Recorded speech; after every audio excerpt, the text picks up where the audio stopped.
The first sign of war probably won't be an explosion. It'll be your phone vibrating. One alert, then another, then the calls stop going through. The internet slows down. Gas stations fill up.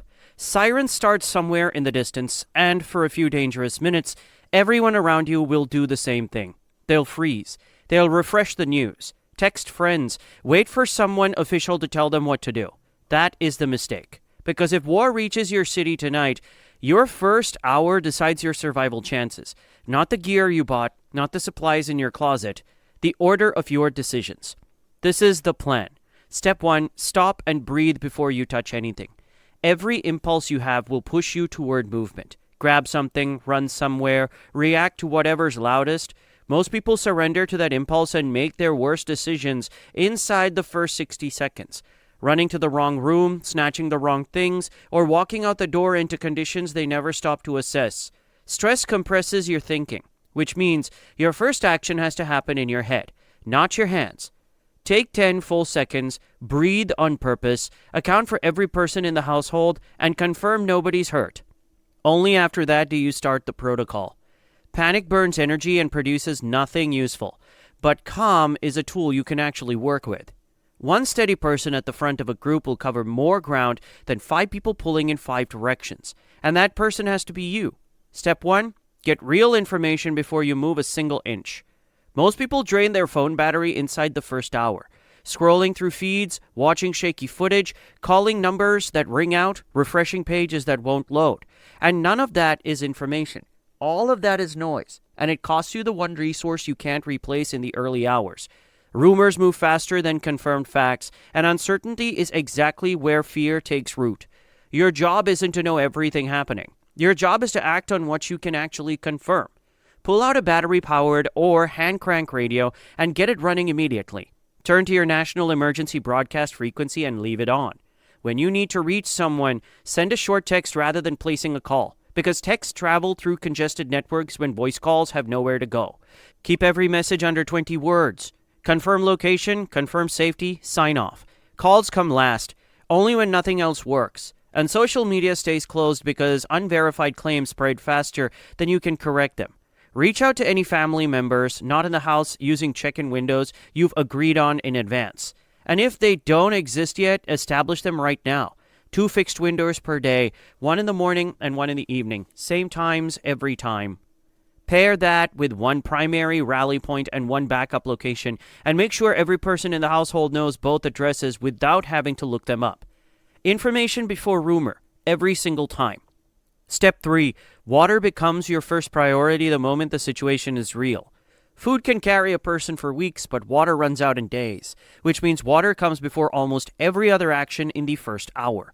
Most people burn 20 minutes grabbing electronics and valuables while the tap is still running clean and nobody's using it, and that's a mistake that compounds fast. Move to every faucet in the house right now and start filling things. The bathtub first, then every pot, bucket, bottle, and clean container you can find. Municipal water systems are among the first things disrupted, damaged, or contaminated when infrastructure comes under pressure, and whatever you store before that happens is what keeps your family operational. Emergency authorities recommend planning for at least 1 gallon, roughly 4 liters per person per day, and under genuine scarcity. The hard survival floor sits at 2 to 3 liters, a number that clings with physical stress, heat exposure, young children, or anyone managing a medical condition. Fill everything before you pack. Fill everything before you eat. And fill everything before you do almost anything else once the initial situation is assessed. When every instinct is pushing you toward visible, dramatic action, standing at a faucet filling containers will feel wrong. But that quiet action is the one that actually matters. Step 4, grab the bag and leave everything else where it sits. Somewhere around the 20-minute mark, your emergency bag needs to be in your hands. If you pre-packed one, pull it out and run through the contents quickly to confirm it's complete. If you didn't, the window to build a minimal version is open right now, and it won't stay open. The bag isn't about comfort. It's about staying functional for 72 hours. What goes in? Sealed water containers, shelf-stable food for every person, all prescription medications, critical documents in a waterproof sleeve covering identification and insurance, and any medical records, a first aid kit, a fully charged power bank, a battery-powered radio, a paper map covering your local area and your evacuation routes, cash broken into small bills, one change of clothes per person, and a phone charger. That's the list, not the laptop, not the photo albums, not the extra pair of shoes you think you might need.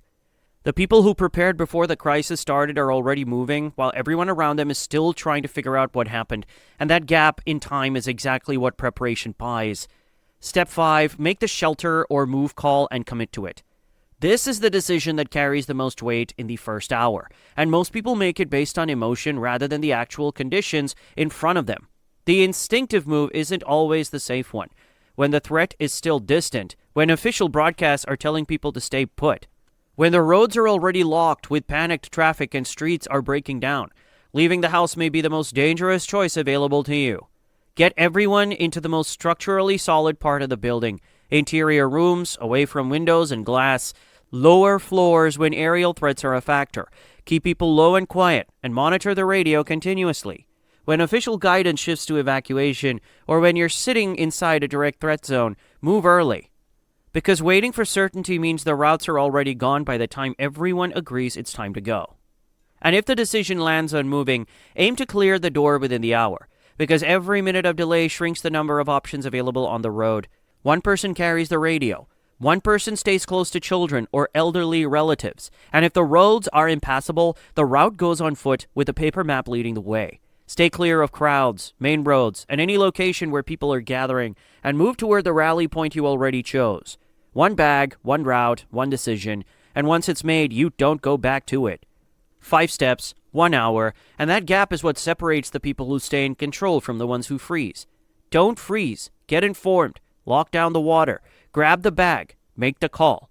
Most people will never sit down for 30 minutes to work through what they'd actually do in this situation. They'd assume it won't land on them, or they'll tell themselves they'll figure it out when it arrives. And those are exactly the people who lock up when it becomes real. You just did the thing they won't do. Pass this to someone who needs it,